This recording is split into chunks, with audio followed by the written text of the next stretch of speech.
What's up mga ka-vlogs? Welcome back to my YouTube channel. At kung bago lang po kayo sa YouTube channel ko, so please don't forget to subscribe and click ang notification bell para more updated kayo sa mga panibago kong i-upload mga ka-vlogs, no? At ngayon mga ka-vlogs is gugupitan ko si lolo ko mga ka-vlogs dito sa bukid.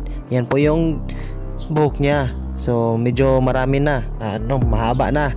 And then yung gupit niya pala mga ka-vlogs is flat top. Yung pinakamahirap na tupi or gupit, pinakamahirap na gupit yan, no, flat top. Yan po mga ka-vlogs. Yan yan ginamit ko dyan is zero ko yan yung ulo niya sa tagiliran, tapos sa likod. Yan po yung gagamitin ko. At sa itaas is flat top, no. So yan po yung pinakamahirap na gupit. Yung ginawa ko ngayon, ito mga ka-vlogs is nilagyan ko nga pala ng underline para may may guideline ako kung paano, saan ako titira sunod. And then ganyan, nakita nyo naman sa video, no. At yung guide ko na palit-palit ko mga ka-vlog is yan po yung guide ko na 1 to 4 po yung guide ko mga ka-vlogs. And then adjust na lang ako sa razor. Yan, linisan ko muna bago tayo mag-apply ng another guide na mga ka-vlogs, no. Dito is mahirap talaga ang flat top mga ka-vlogs. So dito mga ka-vlogs is yan, kinuha ko na yung mga buhok na galing po sa nilagay nating sign kung saan tayo dapat magsimula. Yan po mga ka-vlogs, dapat may guidelines po tayo, no. Depende lang yan sa inyo mga ka-vlogs, sa mga marunong na talaga.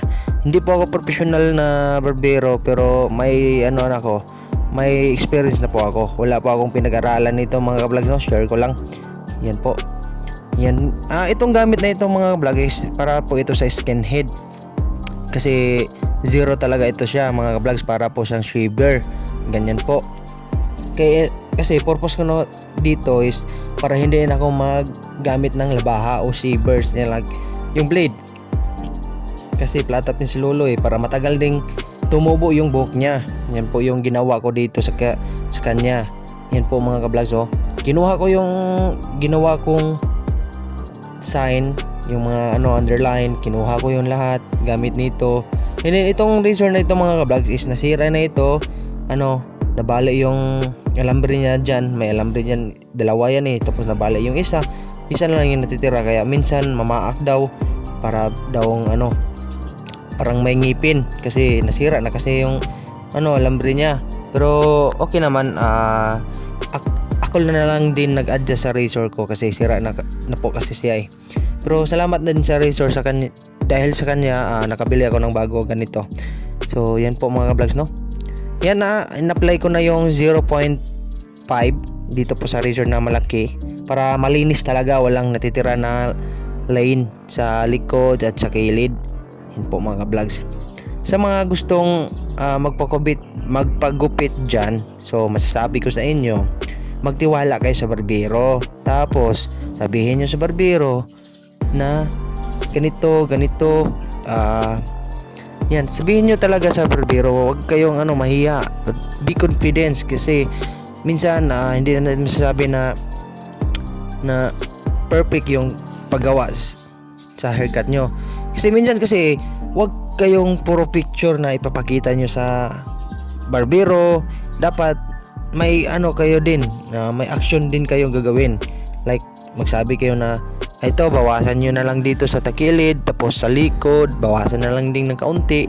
Ganyan, wag puro picture. Kasi kapag puro picture ipapakita nyo, tapos sablay yung barbero kahit konti, so malaki yan impact, di ba? So kailangan talaga may action din kayo. Like katulad ko, kapag magupit ako tapos hindi ko suki o hindi bago lang, sabihin ko talaga ano yung gusto mong haircut, di ba? Nagtanong ako sa kanya ano yung gusto ng haircut.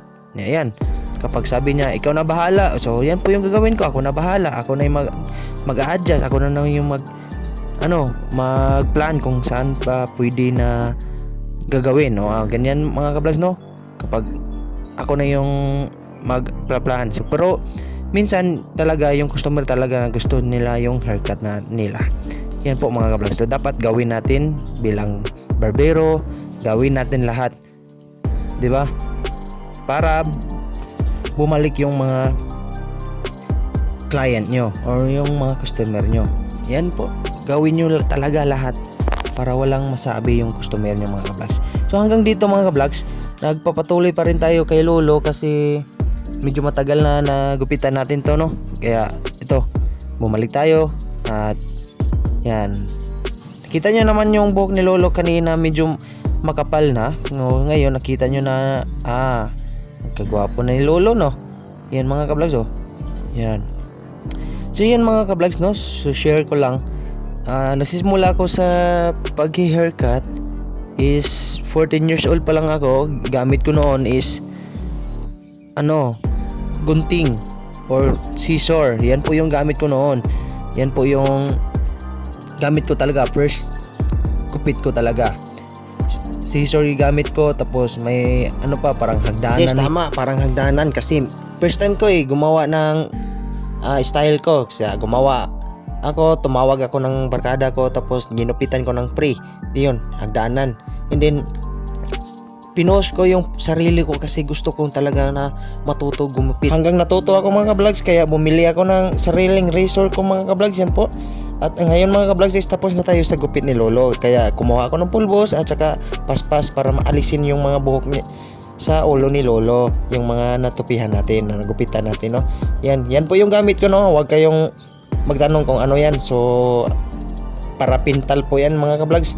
Yan po, linisan muna natin ng mabuti si Lolo kasi hindi pa siya maliligo eh. Yan po yung topi ni Lolo, di ba? Ang ganda at ang linis pa. Kasi hinihintay nyo, magpagupit na kayo. Yan po. So masaya ni Lolo. Yan, kinati pa yung ulo niya kasi noon daw marami siyang kaspa. Ngayon wala na. So yan po, malipay na si Lolo, nalipay na. Maganda na yung gupit niya, no? So totoo naman, maganda talaga. Tapos ang gwapo pa ni Lolo dyan, di ba?